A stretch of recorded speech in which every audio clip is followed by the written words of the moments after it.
Hi friends, welcome to my channel. இப்போது இந்த நிலக்கடலை வச்சு எப்படி சட்னி பண்ணலான்னு பார்க்கலாம். வாங்க பார்க்கலாம்.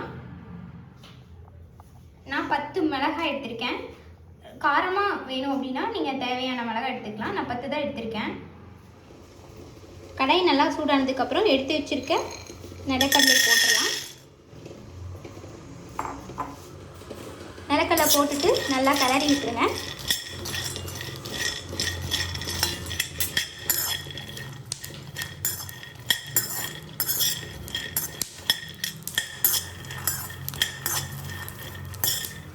இந்த மாதிரி நல்லா இந்த கலர் வர மாதிரி வறுத்து எடுத்துக்கோங்க. கடாய் காஞ்சதுக்கப்புறம் 1 ஸ்பூன் அளவு ஆயில் ஊற்றிக்கலாம். ஆயில் ஊற்றிட்டு எடுத்து வச்சுருக்கேன் மிளகாய் போட்டுடலாம்.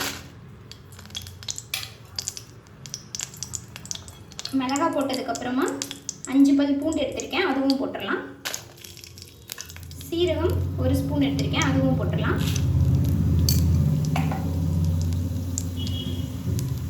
தக்காளி ஒரே ஒரு தக்காளி எடுத்துருக்கேன். நீங்கள் தேவையான அளவு தக்காளி எடுத்துக்கோங்க. இப்போ இது எல்லாத்தையும் நல்லா மிக்ஸ் பண்ணிக்கலாம்.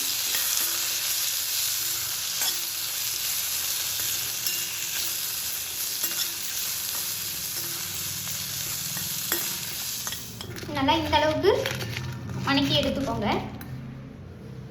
தேவையான அளவு நான் தேங்காய் எடுத்திருக்கேன், கொஞ்சமாக கருவேப்பிலை எடுத்திருக்கேன், நல்லா வாசமாக இருக்கட்டும்னு. இப்போது இந்த 3ஐயும் நம்ம ஒரு மிக்சியில் போட்டு அரைச்சி எடுத்துக்கலாம். வச்சுருக்கேன் கடலக்காய் போட்டுக்கலாம்.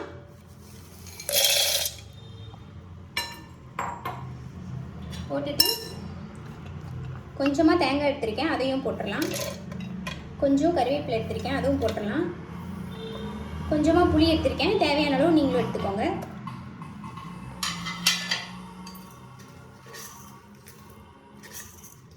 தேவையான அளவு உப்பு எடுத்திருக்கேன்.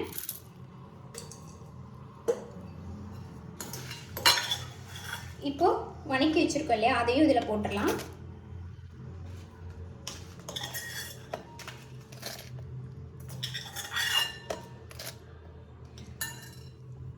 இப்போ இது எல்லாத்தையும் நல்லா பேஸ்ட் பண்ணி எடுத்துக்கலாம். நல்லா இதையை அரைச்சி எடுத்தாச்சு.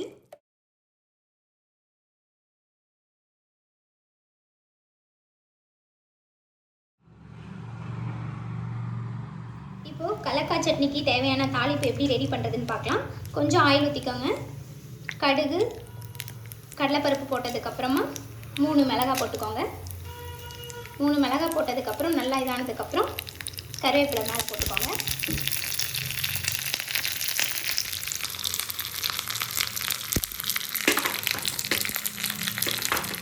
நல்லா தாளித்ததுக்கப்புறமா அரைச்சி வச்சுருக்கேன் சட்னியில் ஊற்றிடலாம்.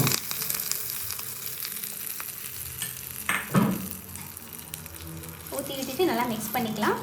இந்த டிஷ் உங்களுக்கு பிடிச்சிருந்ததுன்னா நீங்களும் செஞ்சு பாருங்கள். செஞ்சு பார்த்துட்டு எப்படி இருக்குன்னு லைக் பண்ணுங்கள், ஷேர் பண்ணுங்கள், கமெண்ட் பண்ணுங்கள், சப்ஸ்கிரைப் பண்ணுங்கள். தேங்க்யூ. பாய் பாய்.